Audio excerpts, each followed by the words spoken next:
So, the 372 Riccarton Road, Upper Riccarton War Memorial Library, future use issues and options. Now, this is going to take a wee bit longer, but I think we should get on with it and get the thing underway. If I have to, we'll break for morning tea after this item. So, does anyone want to move the recommendations, and then we'll have questions, and then I'll put the resolution. You want? Yeah, no, we'll ask questions. So I've got a mover, and do I have a seconder for it? Who else is from that community board? Anne.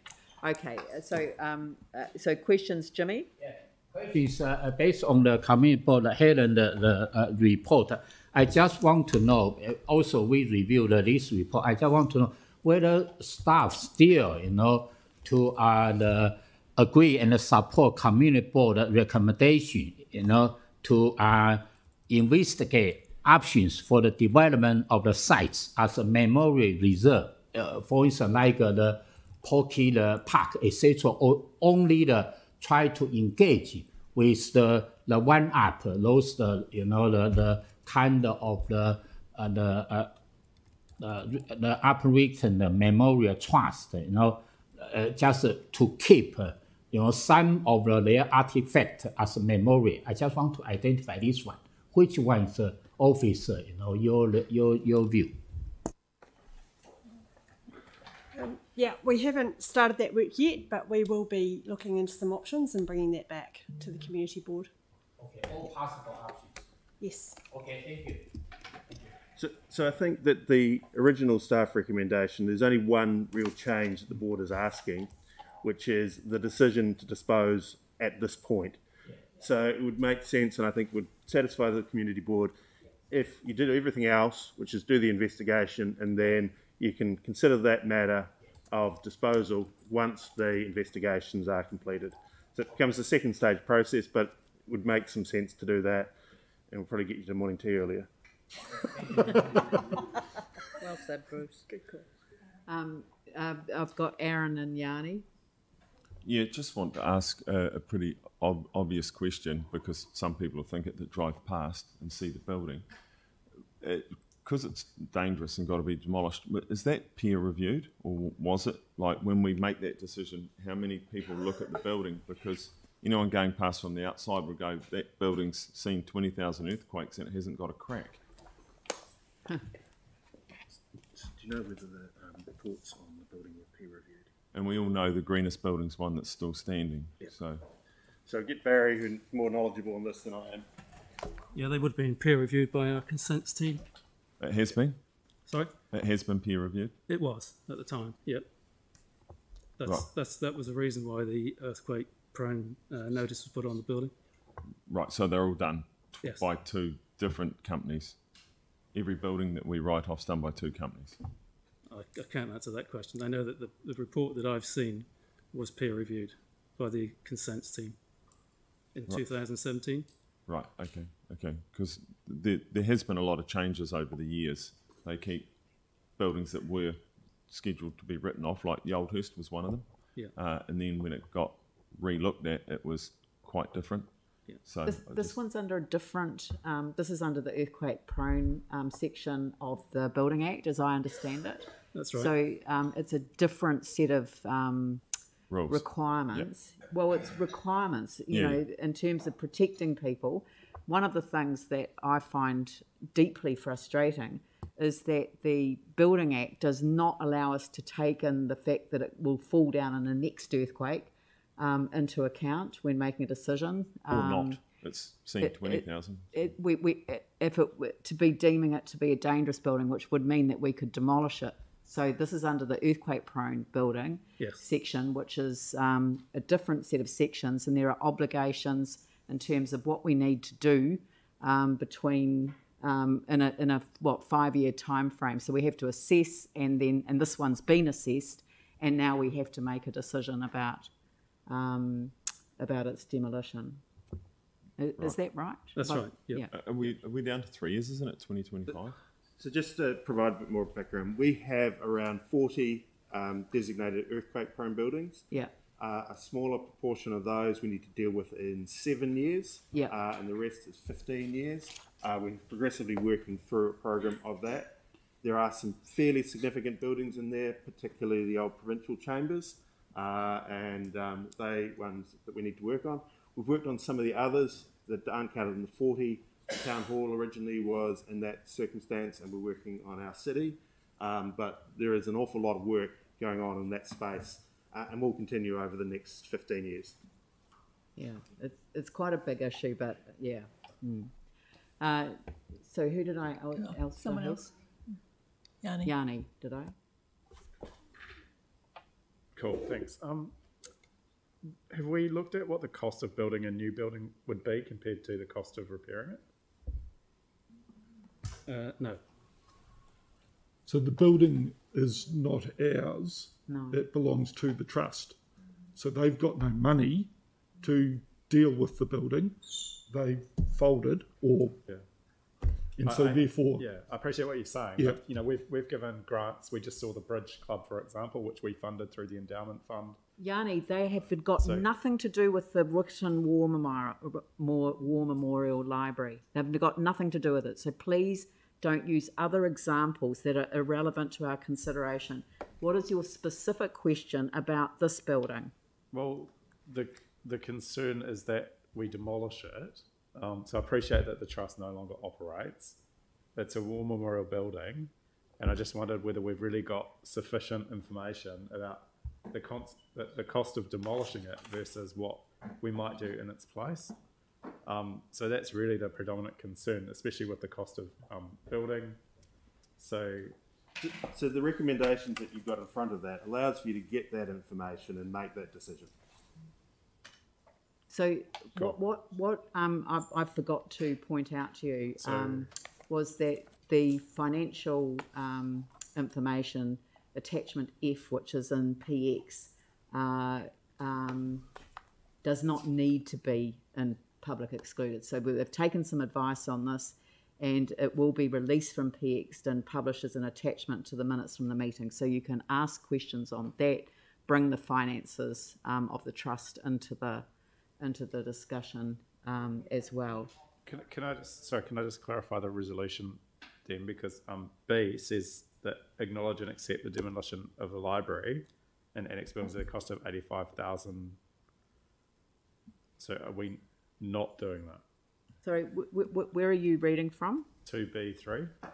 So your question, councillor, was around should we look at potentially building a new building to honour the memorial, and that can come in. I think it's number E, is it? Number D, which is around looking at what an appropriate memorial would be and providing that advice. So that's the appropriate place to address your concern there.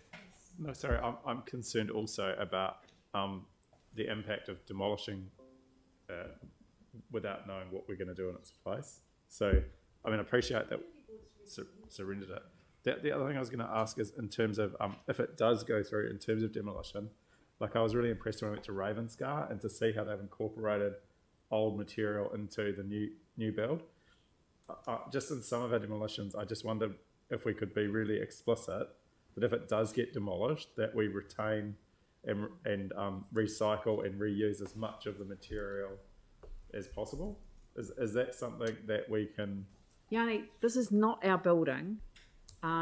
It will be if we support these We're paying for it to resolutions. Yes, but that's because the trust that has been devoted to running to it has fallen over. They can't manage this. So they're asking us to take it over.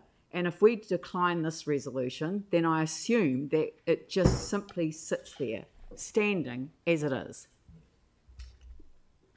So sorry, but that doesn't address the point around. Yes, it does address the point. We've got. How does that address the point the around decision that we sustainability and need, reusing material? The decision we need to make today greenest is to buildings are whether we buildings take it over and complete the. We vest the library and annex buildings in the council and accept that the demolition costs will be picked up by us. I think that's in our kaupapa now that we do retrieve anything that's of value from a building. So I don't think it's a problem. I think the community board could pick Yeah, but that it up. doesn't need a resolution in here or a series of questions. It just needs to be accepted that there is a given practice. We can certainly look at the best resource recovery and resource reuse from the contract for demolition if you so take that decision. But we do not have anything on budget to build a new building there. So that is not up for debate today. Are there any other questions? Yes, Anne. I just had one. I just wondering, is it clear in here in our recommendations that we won't be selling anything? Because following on from Helen's comments, is it clear in what we're dealing with today? So are you... The staff recommendation recommends that we sell the building, the land. The staff recommendation, the board's recommendation is that we don't. Yes, that's right, correct. So what I heard Bruce say was that we will investigate those options and come back with a report on whether to sell or not. That's my understanding. It's a bit confusing. Councillor, if you accept the board's recommendation, your needs there are met completely. So just terrific. That's all I wanted to know. Yeah, cool. Thank you.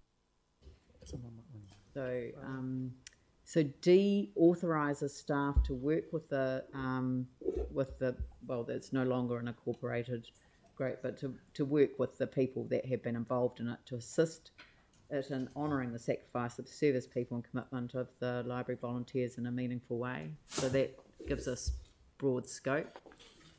Yep. All right. And Jimmy? What? Not yet. I'm just checking to see if there are any additional questions. Did Community board and D. It's all in the report. Yeah. Authorise staff to work with the Upper Riccarton War Memorial Library community and community board. All right. So that's it's made it clear that it includes the, because it's no longer an incorporated society, so it's the people that have been involved with the library and with the community board. And also the options. D relative on the options. It's more wider. That's what D is.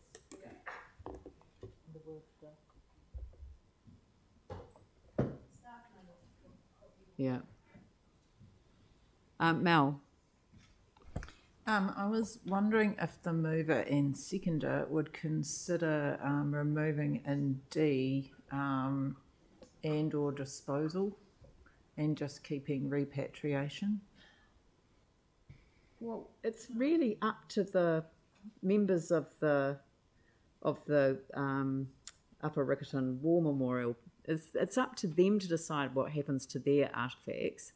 So, I mean, you just have to. Disposal doesn't mean sale. You know, I just don't think people should freak out about the use of a word. It's merely a description of.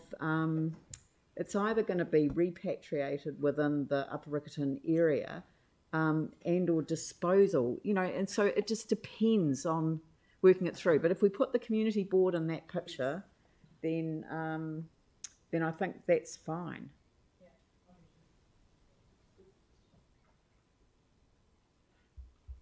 Anyway, we'll, any last questions? No? I'll open it up for debate and Jimmy Chen. Yeah. Because this Riccarton, the Memorial Library has their brilliant long history. You know? So how to honor the sacrifice of the service the people and the commitment of the library, the volunteers in a meaningful way. That's very crucial and important. My understanding, community board and also the officer have also have a deeply discussion with their trust, you know, because they are all kind of elderly person, couldn't afford continue with them.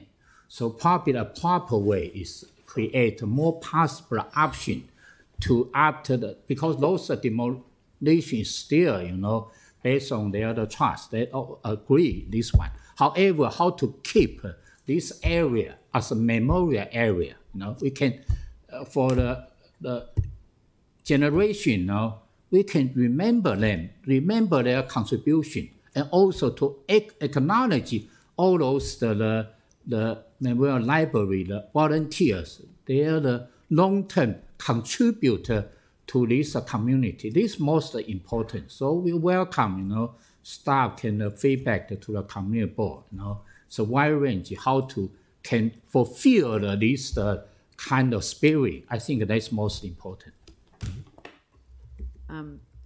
Anyone else?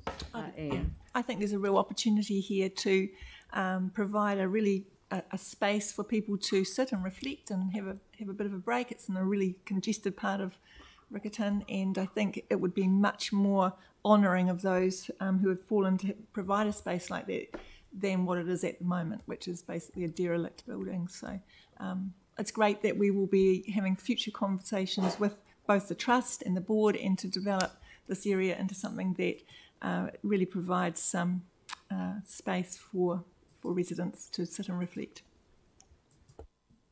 Anyone else? Yanni? Yeah, thank you. So I totally appreciate the situation that the group that was looking after this is in. But I think, like, from my point of view, we've lost so much heritage in our city. And this is actually, in my view, this has actually got New Zealand-wide significance. As I understand it, there were only 6 World War I memorial libraries built, 6 in the entire country. And I can't support demolishing one of those. We often talk about sustainability. We've had XR come in, Extinction Rebellion this morning. And we know the most sustainable building is a building still standing, right? If we want to be green, then actually reusing existing buildings for reuse, I think, is a much better approach, especially now with the cost of construction and maybe the economic reality of what we're dealing with changes the equation considerably. But I just think in terms of this building, that there's been plenty of money that's been able to be found for all sorts of things in our city and in our country with COVID. And we just had another one this morning around the Bridge Street Church, a wonderful example of an existing building being reused. So I can't support the demolition of this historic site in terms of both Christchurch and New Zealand. I would much prefer having a better option where we can look at opportunities for reuse and repair the structure to get it up to code to keep it as a war memorial. Aaron?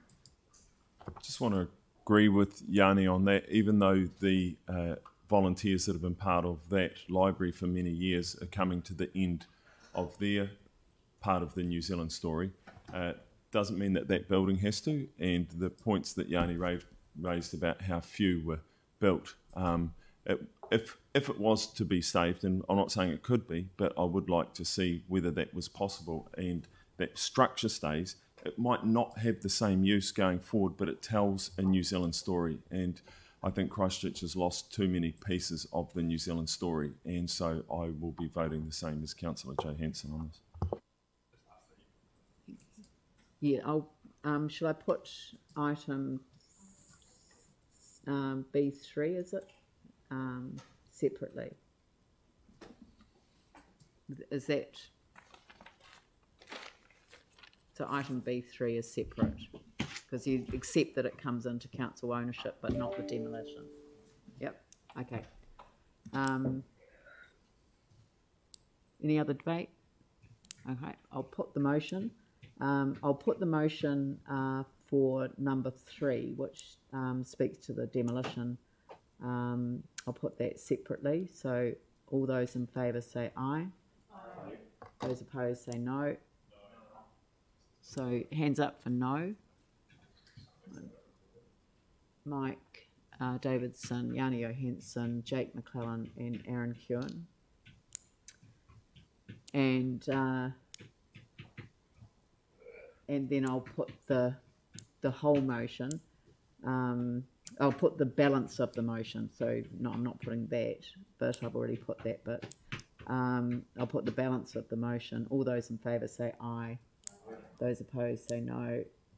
That's carried. And I'm looking at thumbs up for the people on the screen, so I'm assuming that they're, yep, that's good. Okay, thank you.